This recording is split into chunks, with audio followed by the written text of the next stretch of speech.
Ini saya source-nya menggunakan 30,2 dan terbacanya 30,22. Nah, pas di 5 voltnya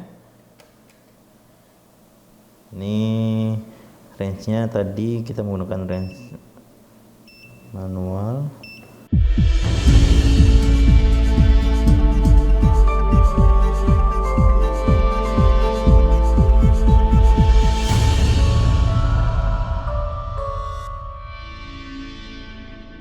Assalamualaikum warahmatullahi wabarakatuh. Halo Sobat Base semua, kembali lagi bersama saya Zainal Arifin, Technical Support dari PT Base Instrument Indonesia. Nah, untuk pertemuan kali ini kita akan membahas salah satu multimeter produksi dari Kyoritsu, di mana untuk jenisnya multimeter digital dan multimeter ini masih satu generasi atau masih satu keluarga dengan tipe 1009. Dimana untuk tipe yang akan kita bahas sekarang yaitu Kyoritsu KEW 1011 atau 1011, dimana untuk multimeter ini bentuk fisiknya masih sama dengan KEW 1009 atau 1009, tapi keunggulan lainnya untuk tipe yang ini, yang 1011 ini sudah dilengkapi dengan pembacaan temperatur. Nah, untuk range-nya, untuk pembacaan tegangan atau voltage, dia bisa mengukur tegangan sampai dengan 600 volt AC/DC. Terus untuk arusnya dia bisa membaca sampai dengan 10 ampere AC/DC juga.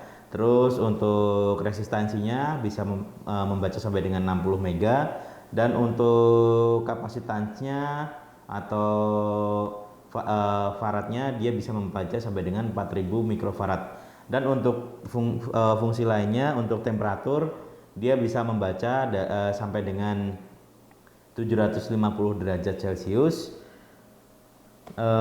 Untuk tampilan alatnya seperti ini. Untuk yang lainnya dia juga bisa membaca frekuensi juga sih sebenarnya. Cuman tadi nggak saya sebutkan di awal. Nah, untuk tampilannya seperti ini, packagingnya, dimana untuk tampilan atasnya ini merupakan print 2 dimensi dari produknya itu sendiri. Dan alat ini dan untuk multimeter yang tipe ini yang 1011 dia belum True RMS, karena untuk True RMS-nya nanti di tipe KEW 1012. Untuk tampilannya seperti ini, di sini ada print out-nya. Untuk tampilan sampingnya dia masih sama, hanya ada kode produksinya saja di sini. Terus untuk tampilan sampingnya masih hanya tipe dan keterangan alatnya saja. Terus yang di bawahnya sini ini ada keterangan tipe dan serial numbernya. Nah, untuk serial numbernya ini susah, nggak gampang hilang, jadi lebih enak untuk penyimpanannya nanti. Terus untuk pembukaannya dari samping sini. Nah, untuk di dalamnya kita dapatnya seperti ini, satu unit multimeter. Terus di sini sudah dilengkapi dengan termokabel, di mana untuk termokabelnya ini model 8216 atau KEW 8216. Untuk tipenya tipe K. Untuk pembacaannya cuma sampai 300 derajat Celcius. Untuk kelas akurasi, untuk akurasinya plus minus 1,5 derajat Celcius. Terus di sini untuk unitnya seperti ini, dimana untuk port atau lubang arusnya ini dibedakan antara port miliampere dan ampernya. Jadi untuk yang ini kita lebih safe, karena apabila nanti kita harus lebih hati-hati juga, kalau kita salah mencolokkan nanti pasti fuse-nya akan putus. Terus di sini kamennya, terus di sini untuk tegangan, dioda, kapasitans, continuity, frekuensi, temperatur nanti dari pakai sini. Terus di sini ada keterangan untuk kelasnya. Di sini ada kategori 3-nya untuk kelas 300 dan kategori kedua untuk 600 voltnya. Dan sudah dilengkapi dengan sertifikasi CE-nya. Terus di sini ada untuk selektor switch-nya, di mana di sini ada untuk pemilihan tegangan, ada tegangan AC, tegangan DC. Terus di sini ada function untuk resistansi, kapasitans, terus continuity dan dioda. Terus di sebelahnya nanti kita bisa pengukuran temperatur menggunakan sensor yang ini. Terus di sebelahnya lagi untuk frekuensi kita bisa pilih juga untuk frekuensi biasa atau duty cycle-nya. Terus di sini ada mikroampere, miliampere dan ampere. Nah, untuk yang berwarna kuning di sini kita untuk pemilihannya nanti di sini kita tinggal tekan tombol select-nya di atas. Nah, untuk tombol-tombolnya di atas ini ada tombol select-nya, range untuk pemilihan range manual, terus ada tombol relatif. Nah, fungsi dari tombol relatif ini apabila pas kita shortkan atau kita temukan probe positif dan negatif ternyata tidak zero, nanti kita bisa menzerokan dengan tombol relatif ini. Nah, terus yang di sebelahnya ini ada data hold.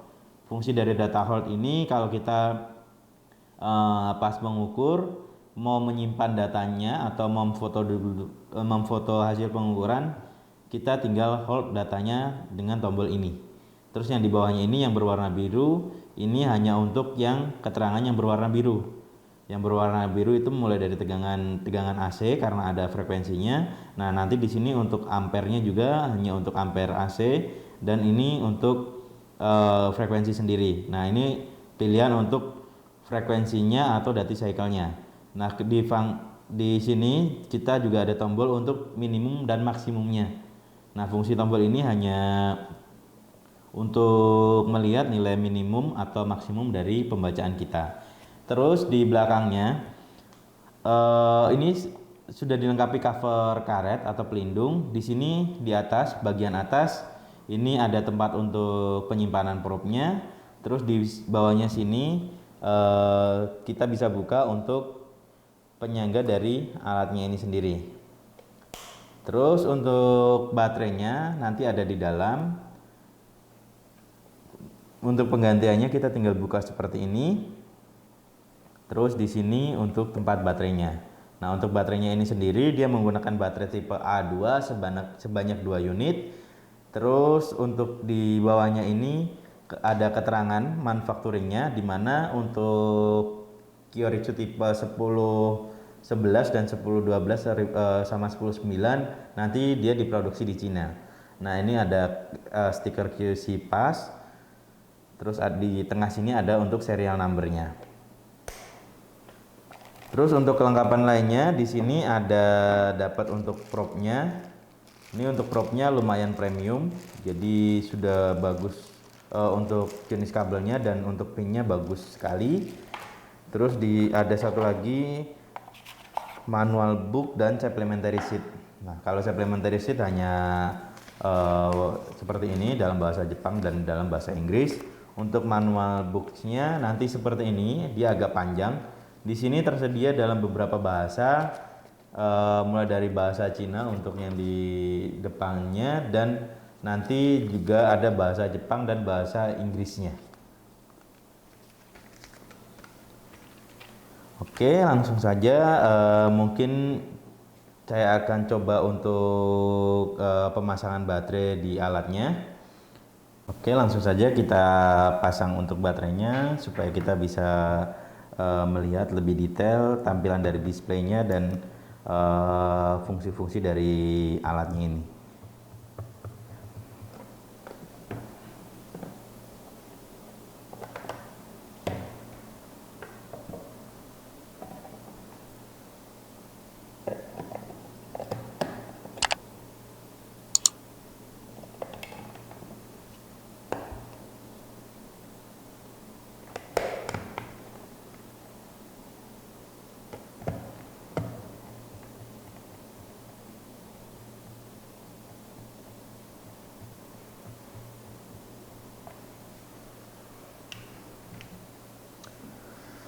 Oke, sudah kita pasang. Nah, untuk tampilannya dari displaynya seperti ini. Dimana untuk tampilannya di sini ada untuk tampilan nilainya, dan di bagian bawahnya sini ada keterangan untuk parameter yang kita setting. Misalkan kita setting untuk tegangan, nanti di sini akan muncul untuk tegangannya. Terus di sini ada keterangan untuk range-nya. Terus yang di bagian atas ini ada keterangan untuk tegangan untuk parameter up. Misalkan kita setting di tegangan DC, nanti di sini untuk keterangan DC dan AC-nya. Nah, kalau AC di sini akan muncul AC-nya, dan kalau kita pilih DC nanti di sini untuk DC-nya. Terus di bawahnya ini nanti sebenarnya ada keterangan untuk indikator untuk tanda minusnya.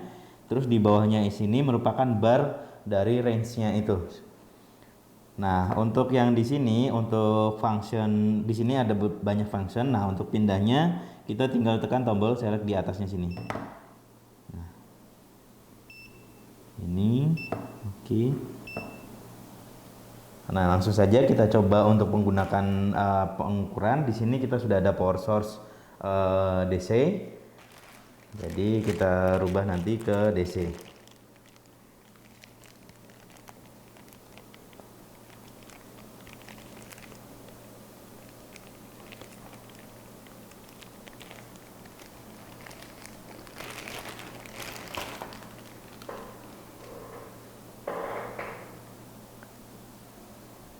Nah, untuk propnya ini dia lumayan panjang, untuk panjangnya sekitar 80 sentian.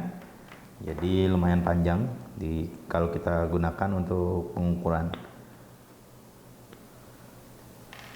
Terus di sini juga sudah dilengkapi dengan cover tip untuk kategori 1 dan kategori 3 dan kategori 2-nya. Nah, ini sama-sama di pengujiannya sampai dengan 1 kV. Jadi lebih safety untuk penggunaannya. Oke. Nah, untuk pemasangannya di sini untuk kamennya saya pasang di kamen. Terus ini untuk inputannya. Oke, di sini saya pilih di tegangan DC. Nah, saya coba shortkan terlebih dahulu. Kalau belum zero, saya tekan relatif. Oke. Coba saya dirikan untuk ininya biar lebih enak dilihatnya. Nah, ini sudah saya setting di DC volt. Nah, di sini saya ada sumber untuk 5 volt DC.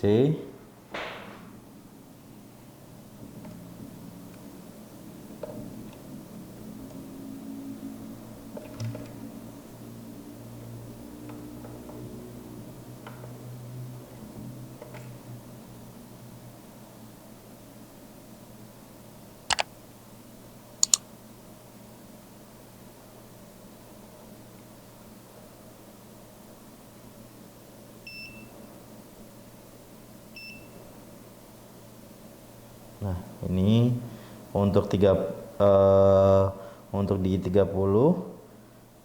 ini saya source-nya menggunakan 30,2 dan terbacanya 30,22. Nah, pas di 5 voltnya ini range-nya tadi kita menggunakan range manual. Nah, ini 5 volt terbaca 5,068. Jadi pembacaannya jadi lebih akurat ketika menggunakan range manual. Kalau kita menggunakan range auto, sebentar saya matikan, saya pindah ke auto dulu. Nah, kalau auto kita langsung muncul. Nah, pembacanya masih sama kayak yang tadi kita menggunakan manual. Nah, untuk 30-nya sama di 30,22 volt. Oke. Terus untuk buzzernya kita coba di sini.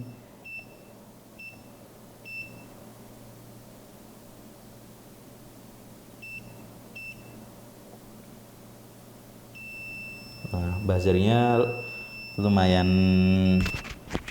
kencang juga. Sebentar, mikrofonnya saya dekatkan dulu.